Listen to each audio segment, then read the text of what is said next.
ደግሞ በቀለበት ፕራንክ መጣ ቡቡዬ።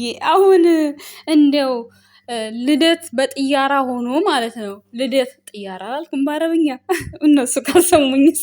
አይ ያውቁታል። አሁን ይፍታሃል ተርጓሚ። አሁን ልደት አውሮፕላን ላይ ሆኖ ልደት ማለት ነው። እንዴት ነው ቀለበት ቤት ሶፋ ላይ የሚሆነው ብዬ ልገምትና ልቀበል ጋይስ። እንዴት አይ ቡቡዬ ዛሬ ፕራንክ አድርጓታል ማለት ነው። ወይም ደግሞ ልክ ፍቅሩን እንደገለጸላት ማለት ነው። ቤታቸው ማድረግ ይችላሉ፣ መብታቸው ነው። ግን እኔ ልደቱን በጥያራ አይቼ ቀለበቱን ሶፋ ላይ ልመን እንዲህ ቤተሰብ አይ ፕራንክ ነው አላቅም። ልመን እስኪ ምን ትሉኛላችሁ ቤተሰቦች? ልመን እንዴ ማለቴ ይሄን ልል የቻልኩበት መብቱ ነው አይደለም ቤቱ ማለት ነው። መኪና ውስጥ ማድረግም መብቱ ነው የፈለገበት ማለት ነው። ግን እንደው እንደ ሀሳብ ማለት ነው እንደ ሀሳብ እኔ ምን አውቃለሁ እንግዲህ አውሮፕላን ላይ ልደት ተከብሮ ከዛ ቀለበት ቤት ደግሞ ሚክስ ነው ማክሲመም ነው ሚክስ የሚባለው እንግሊዘኛው ጠፋብኝ ጋይስ። አይ ቡቡዬ ዛሬ ፕራንክ አድርጎናል ብዬ ነው የማስበው። ወይ ደግሞ የሀይሚ ስሜት አሁን ላይ ቀለበት ባረግላት ደስ ይላታል አይላትም? እሱ እኮ ሁሉ ነገር በሙከራ እኮ ነው ታውቃላችሁ። ወይኔ ብሩክ ራሱንም እያስተማረ ወንዶችንም እያስተማረ ነው በዚህ አጋጣሚ ማለት ነው። ቤተሰብ የምሬን ነው የምላችሁ። እንዴት ናችሁ ግን? ደህና ናችሁ? እኔ ያለው ደህና ነኝ እግዚአብሔር ይመስገን፣ ሁሉ ሰላም ነው ቤተሰቦችዬ። ለዚህ ቻናል ላይክ ሰብስክራይብ አድርጉ። አሉባልታ አትስሪ ትላላችሁ እናንተ። የተባለውን ነገር ነው እንጂ የሚባለው። ታዲያ እኛ ስራችን ምንድን ነው እንዴ? ጋዜጠኛ መሆናችን ረሳ እንዴ? ረስታችሁት ነው እንዴ? እኛ እኮ ከማዳም ቅመም ስራ በኋላ ማለት ነው ጋዜጠኞች እኮ ነን። እኛ የማዳም ቅመሞች ጋዜጠኛ እኮ ነን እንዴ። ጋዜጠኛ ምንድነው ስራው? የተባለውን ነገር ለምን እንዴት ላላችሁ እያለ ምሳሌ እያደረገ ያወራል። ከዛ በኋላ ማለት ነው ያ ሰው እንዴ መጥፎ ነው ወይስ እንዴት ትክክል አይደለም ብሎ ይሰማል። ያወራው ሰው እኮ እኛ ጋር መጥቶ ይሰማል እኮ። መደረግ ስለሌለበት እኮ ነው እኛ የምናወራው አይደል እንዴ? እንዴ ይሄ አሉባልታ አትስሪ።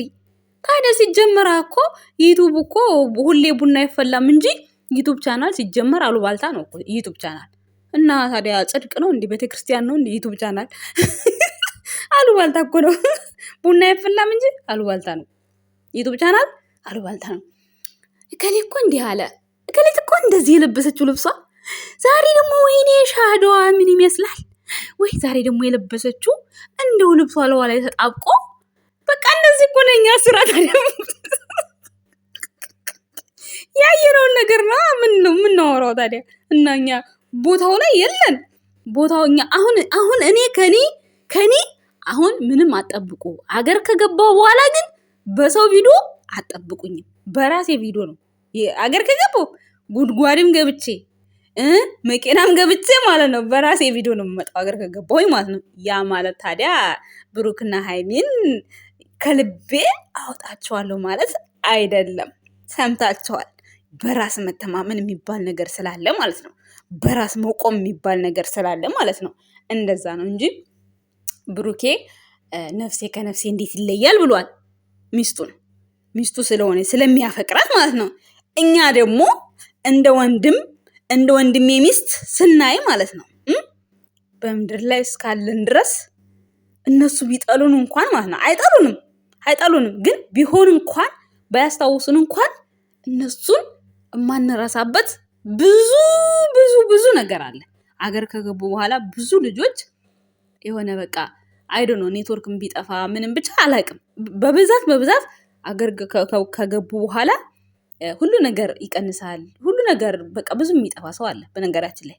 ግን ማለት ነው እኔ አገሬም ብገባ የትም ብሆን ብቻ ሚዲያ ላይ እስካለው ድረስ እኔ ሃይሚና ብሩኬ በእኔ ልብ ውስጥ ማለት ነው ሁል ጊዜም ማለት ነው ምድር ላይ እስካለው ድረስ ፍቅሬ አይቀንስም። ሁሌም ማለት ነው ሁሌ የፈለጋችሁት እናንተ በሉኝ። እኔ የራሴ ምክንያት አለኝ። በቃ አንድ ነገር በቃ እንዴት ብላ እናንተ አሁን አረብ ሀገር ስትመጡ 2 ዓመት 3 ዓመት ኮንትራት የምትሰሩት ምክንያት ስላላችሁ ነው አይደለ?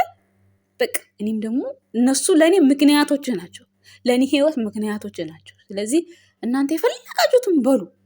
በእርግጥ እኔ አሁን ከግምጃ አንጻር ሳይ ማለት ነው እንደው አሁን እኔ እነ ብሩኬን ባገኛቸው በኢየሱስ የሃይሚ ጠላት መጣች ሄደች እንደዛ እንደምትሉኝ በጣም ነው የማውቀው።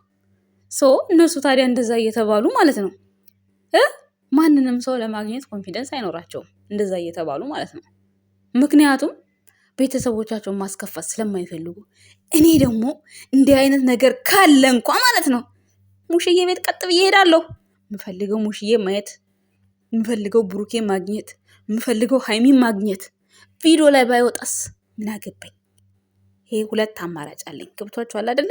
ግን ከዚህ ሁላ እኔ ለብሩክና ለሀይሚ ያለኝ ልብ አንድ ብቻ ነው። የሚሰሩትን ስራ በፈለኩት አንግል መናገር መተርተር መብቴ ነው። እናንተ ብቻ ናችሁ እንዲ ኮመንት ስር መተርተር መብት ያላችሁ እንዴ? ቤተሰቦች እንተዛዘን እንጂ እንዴ! አናስባችሁ ነው። ወሬ ወሬ ወሬ ሁሌ ትለቅሚያለሽ አላሉም? ታዲያ የተብቻናል ወሬ አይደል እንዴ? ታዲያ ሌላ ምን አለ? ወሬ እኮ ነው። አሁን ዛሬ ቀለበት አረኩ አለ ቡቡዬ ማለት ነው። አሁን ቀለበት ያደርጋል እዚህ ቤት ያረግ ይሆናል እኮ የሱ ነገር አይታመንም እኮ። አንዳንዴ እኮ ቡቡዬ ያስቀኛል እግዚአብሔርን የምር አንዳንድ ጊዜ በዚህ ጋር ሲጠበቅ በበር ሲጠበቅ በመስኮት ነው የሚገባው። በመስኮት ሲገባ ሳይታይ በበር ሲወጣ ይታያል። ብዙ ጊዜ እንደዛ ነው ህይወትን ያስተማረን። ምክንያቱም ይሄን ስላችሁ ማለት ብልጠት ማለት ነው። በቃ እንዴት ልበላችሁ፣ ኑሮ በዘዴ የሚባል ነገር አለ። እያንዳንዷን ነገር ሴትን ልጅ ማለት ነው አለፍላጎቷ ላፍቅርሽ፣ አለፍላጎቷ ቀለበት ላድርግልሽ፣ አለፍላጎቷ የኔ ፍቅር እያሉ አንገት ስር ከንፈስ ስር ከመጋጋጥ ማለት ነው። ልክ ሴቶቹም ከሀይሚ ተማሩ፣ ወንዶቹም ከብሩኬ ተማሩ። የምሬ ነው። ብሩኬ የወንዶች አለቃ እውነት በጣም በብዛት ደግሞ በቃ በጣም በቃ ወንዶች ላይ በጣም ፎከስ አድርጎ የሰራው ብሩኬ እያንዳንዱ ነገር ይጠቅማቸዋል። የምሬ ነው። የምር ሀይሚም ያደረገችው ነገር ሁሉ እስካሁን ድረስ ይሄ ከፕራንኳ ውጭ ፕራንኳ ስላችሁ አሁን ፕራንክ ሲጀመር ወደ ምር ተወስድና ብሩኬን በጥፊ ከምትለው ውጭ ሌላው ሁሉም አስተማሪ ነው። ግን ይህም ብሩኬን በጥፊ የምትለውን እሱ ኤክስ ናት። ምንም ወደዳችሁም ጠላችሁም ባሏ ነው ምናምን። እኔ ባሏ አይሆንም አላልኩም። ባሏ ነው አውቃለሁ። ግን ጥፊው ኤክስ ነው። ምንም አልደግፋትም እኔ እሱን ነገር ማለት ነው። ከዛ ውጭ ግን የምታደርጋቸው ነገሮች የስራ አቅሟ በቃ ማለት ብሩኬ እንኳን ደክሞት ዛሬ ቪዲዮ እንቅር ቢል እሷ ይዛ ትመጣለች አይዲያ። 2 ቀን 3 ቀን መስራት ትችላለች። ብዙ ጊዜ ካሜራ ላይ መውጣት ይደብራል። ቤተሰቦች ብዙ ጊዜ ሁሌ ካሜራ ስደቅኑ ማለት ነው ስልችት የሚላችሁ ጊዜ ያለ እኔ ስለማውቀው ነው። አሁን ለምሳሌ እኔ ስልችት ሲለኝ እንደዚህ ነው የምመጣው፣ በቮይስ ነው የምመጣው ስለሚያስጠላኝ። ግን እኔ የሚያስጠላኝ አንደኛ እኔ ካለሁበት ነገር ነው፣ ከስራዬ አንጻር ነው። በዛ ላይ ክፍል የለኝም። በጣም ጫጫታ ይገባብኛል። በቃ ዩቱብ ያስቸግረኛል። ለዛ ነው። ግን ደግሞ አንዳንዴ ደግሞ በተፈጥሯችሁ ዝም ብላችሁ ካሜራ ላይ ውጡ ማይላችሁ ጊዜ አለ። እንደዛ ሳይላችሁ ሲቀር እሷ ስትሰንፍ ሀይሚ ስትሰንፍ ብሩኬ 2 ቀን 3 ቀን አይዲያ ይዞ ይመጣል። ብሩኬ ሲሰንፍ ስራ ሲበዛበት ሀይሚ 2 ቀን 3 ቀን በራሷ ሙድ ፈታ የሚል ቪዲዮ ይዛ ትመጣለች። ስለዚህ እንደዛ እያልን ይኸው 2 ዓመቱን ጨርሰን 3ኛ ዓመት ገባን። ካሁን በኋላ ደግሞ እንግዲህ 3ኛውን ዓመት ፍቅር ተገለጸ አየን። እያዳመጣችሁ ወሬ ነው አትበሉ፣ ትክክለኛ ነገር ነው።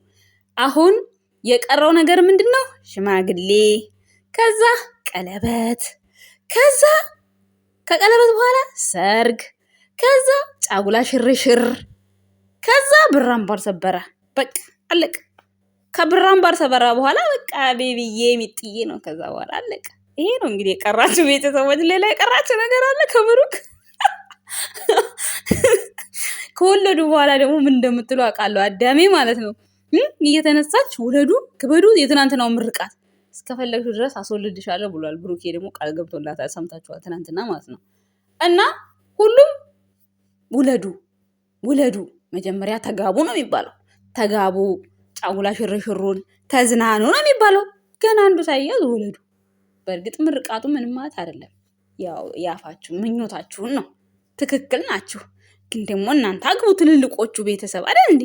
እና ዛሬ ቀለበቱን ማለት ነው እንጠብቃለን። ቡቡዬ ፕራንክ ይሆናል ምን ይሆናል? ጻፉልኝ ኮመንት ስር እስኪ። አልገባኝም።